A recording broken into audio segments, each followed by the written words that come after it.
Alright, hello everyone, this is Crota giving you game 2 in a series, and if you guys can't tell, I'm actually traveling on the road a little bit. If you guys hear any children, they're not mine. My daughter is being taken care of, and I am staying with a family that does have 2 little ones as well, very, very attached to their mother, so I apologize, but esports on the road. I am in Taipei, Taiwan, and I will be being able to see a filming of the TESL out here. Once again, thanks to Blizzard for hooking me up. I will be going to the Blizzard headquarters in Taipei, Taiwan, and just getting to meet more and more people. So esports never rests. Alright, let's go ahead and move on to game 2 in the series. It is going to be Quantic Sase versus Liquid Red here on Metropolis. Game 2 as Sase spawns as the Red Protoss player here at what I will call the 9 o'clock position. Meanwhile, Liquid Red spawning as the Blue Zerg. Now, Liquid Red getting up that sneaky hidden 4th base, and that 4th and 5th base was really the key. Now, the reason why it worked out was that Red had expanded on the 4th and the 5th base at approximately the same time, and by doing so, it looked as though Sase was only up, or Sase was only down by 1 base, but because he was actually down by 2, Red was able to macro up, get ahead in terms of overall production and in tech, and come out ahead and, come out the victor. Alright, one thing to note, laptops get very hot while recording. I'm kind of burning myself right now. The only way to get around it is by wearing like a blanket on myself or getting a table installed in my room. Don't have one, just sitting on the ground. Alright, so Sase, we'll see what he's going to be going for. It looks like he will be going for the similar strategy that he had in game 1, going for that double pylon and then Nexus. It isn't going to be like a crazy 16 Nexus, as Sase will be able to respond and place down a Forge. I think the term is Forge, Fast Expand, or Die Trying, as he is going to be going up against the Zerg here, especially as Red is setting up an earlier spawning pool. And there could have been perhaps some crazy antics. I know that it is possible to get in some crazy games here, as a drone is now moving around and it will make its way down into the low ground and set up a hatchery. We are going into the Nexus here, and pretty much nothing too out of the ordinary. We are going into a Nexus second, I guess, after that pylon. So Sase really setting up a strong economic opening. He is going to be going for that Forge here, perhaps even a gateway here, and then a photon cannon here, and then utilizing these destructible rocks in order to break out later. Now, probe with minerals in, I guess, hand, ready to see what is going to come in here. Still no gas coming in from Red, so Red really playing the economic game still. That is going to delay any sort of tech or any sort of aggression, and I believe Red will be trying to establish up this base here sometime around the 5-minute mark. It's going to be a 3-base Zerg versus a 2-base Protoss once more. We can see that the gateway is already down, and we are going into that photon cannon already. Harvester count is 20 probes versus 17 drones, and we are going to see this Overlord now come in and take a look around. One thing I will say as a quick note, Overlords, be very careful in Heart of the Swarm. The mothership core can upgrade any Nexus into a temporary photon cannon, so if you are not careful, your Overlord will get shot down in just a matter of seconds. Drone now wandering around here. We can see drones just mining away. There is that base well before that 5-minute mark. As I mentioned, I wanted to say 4, but I thought that was cutting it a little bit close. And it is going to be a 3-base versus 3. And still, economic openings from both sides. 27 probes, 23 drones, with 6 more drones on the way. Double assimilators. Once more, Sase opting to only go for 2 probes per. We may see 2 probes per here as well. Robotics facility now coming down. And we may see that same Immortal push that we saw in game 1. Perhaps it will be a little bit more effective. And as we saw how effective Sase was with those force fields against those early Zerglings, Sase just was unable to capitalize on that earlier victory. and we'll see if he will be able to turn things around.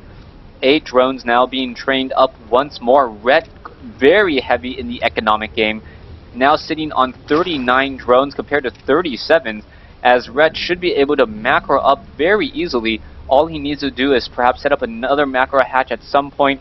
He does have decent enough map control, but at some point he does need to suicide an Overlord to figure out what his opponent is exactly doing. Immortals are being added. I still love this play by Sase. Immortals, just in case there's any sort of two-base timing with a lot of roaches, very effective, as opposed to getting in an early observer.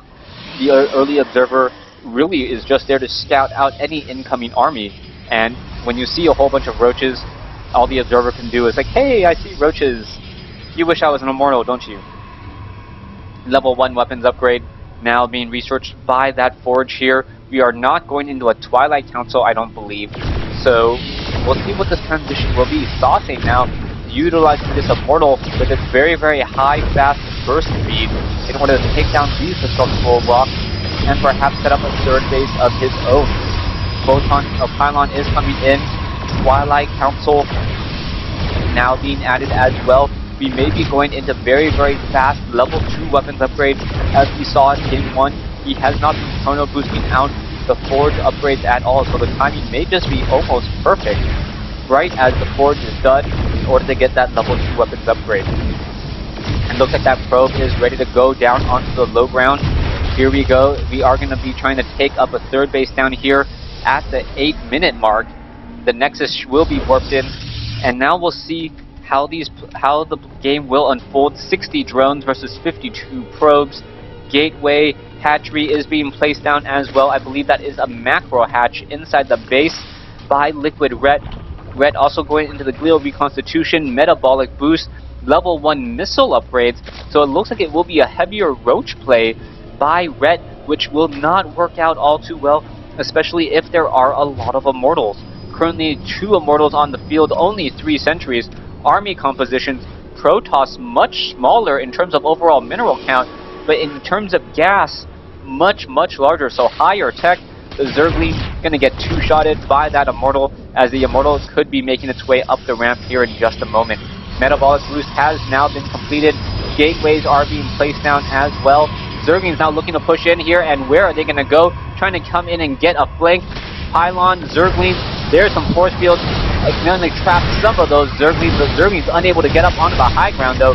No true scouting whatsoever, and oh, some more force fields coming in, and I love this force field placement by Sase. Sase just so cool with all of these force fields pretty much minimizing the surface area. You can see the loss is not very high, but then again, Red has not really been investing much into these Zerglings at all. Hallucination now being added as well. Level 2 weapons upgrade. Immortals are still being added here, as we are now going into more and more roaches and Zerglings on the high ground. Currently sitting on 3 immortals with the 4th one on the way. The roaches are now going to make their way and try to put pressure over here. And how much damage is going to be dealt? The forge taking a lot of damage here. There's a force field and a beautiful hit by Red to stop the level 2 weapons upgrade. Sase with only level 1 going to be much weaker, as the 1 sentry was able to stay alive. Roach is now looking to test the waters once more. A forge is being rebuilt where it was just moments ago. We are now going into hive tech, and Red may be regretting this here in just a moment. He's teching so heavily when both sides have nearly identical size armies. No, what is this? Sase actually ahead, as his army is now up to 3,000 minerals and 1,400 gas compared to 1,700, 400. Zerglings are still going to be added, and we are going into level 1 armor upgrades. Alright, that means that Sase is going to have about a 60-second window, or yeah, about maybe a 70-second window to actually attack and be able to 2-shot those Zerglings.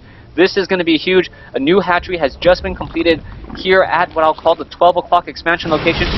Mortals and Stalkers now making their way in, but Sase not following up against all of these units. The Glial Reconstitution allowing those Zerglings to move away very quickly, as we are now going into more pylons and into a Templar Archives. Level 2 weapons upgrades, level 1 Protoss armor upgrades being added, Infestors being added as well. Sounded like an Overlord was just shot down. Zerglings are still hiding off over here. Army composition still much larger by Sase. Worker count 93 compared to 64. A 39 worker difference, or sorry, 29 worker difference. Yes, I can do math. And we are now seeing 95 drones compared to 67. This is huge, as we are now going into the adrenal glands as well. Roaches, Zerglings, Spine Crawlers, Broodlords, and the things are looking good for Rhett, except for that he is even on supply and with a much less sizable army. Photon cannons are being added here. We are getting another gateway here. That means that the Zerglings are not going to be able to really knock down this door all too easily. Templar is now getting picked off. No, now morphing into an Archon. This attack now coming underway. Sentries, Stalkers. There are only a handful of sentries. Stalkers now blinking forward, trying to be on the aggressive, as we now see Roaches and Zerglings make their way in. Stalkers are blinking back, getting in under the cover of some Proton cannons, positioning itself in a beautiful location. As we now see a major attack off over here. Infestors, Buckle Growth, now being laid down. All of these Spine Crawlers, many of them are going to simply get destroyed before they are ready to go. And there you see it. We can see a Greater Spire now coming underway. Infested Terran now being added, but the Infested Terrans are all going to get taken down. Zealots are in position. A lot more Spine Crawlers are trying to come in here. The Immortals should be able to finish this very easily, sniping down the Greater Spire. Beautiful, beautiful play. And that Greater Spire does take a rather long amount of time. Oh, it looked as though those Infestors were a little bit too happy, getting too close to those Immortals, only to get taken down and two-shotted. Warp Prism is ready to go. Is it going to perhaps start warping in a lot of units? Let's see. The Sase does have a couple of warp gates, and we are going to see perhaps a lot of Immortals and Stalkers now coming in. 6 Stalkers now warping in. Where is it? I can't see them. They are not warping in up on the high ground, as the Stalkers could perhaps try to take down a couple of these Overlords. Zerglings now going to try to do a run by. That is not going to be successful, as now Zealots are making their way into the main battle. The main stage here. Stalkers now blinking up onto the high ground. Red is in a bit of trouble. Units are inside the base, going to take down the Infestation Pit. Down it goes. Once the Hive gets taken down, that is going to be a great reset in terms of any sort of tier 3 play, as Zealots still warping in. Queen now trying to engage. It gets taken down as well. Immortals, Spine Crawlers are now being added again. Archon has finished merging, as the Immortals and Stalkers are just continuing this push. This is not looking good at all. Red is in a bad situation. The Immortals are going to be able to take down a lot of the main structures inside the main bases here. The Immortals could take down another Spine Crawler. There it goes. And all of these Spine Crawlers are just going to simply be walking to their death. Red, relying too much on stationary defense, thought he would be attacked over here at the 12 o'clock position, but instead attacked in the main. And Red now down to 93. Sase's numbers are just continuing to grow and grow. Archon coming in, getting in some easy damage here, as the Zealots are still warping in. Zealot, Archon, and Stalkers being very effective here on Metropolis. And I think that will be the GG, as Liquid Red loses Game 2, forcing a Game 3. Yes, Game 3 between Liquid Red and Quantic Sase. Thanks for watching. Thanks for listening. Hope you guys enjoyed Game 2 in this series. We are now all tied at 1 game apiece. Stay tuned for Game 3.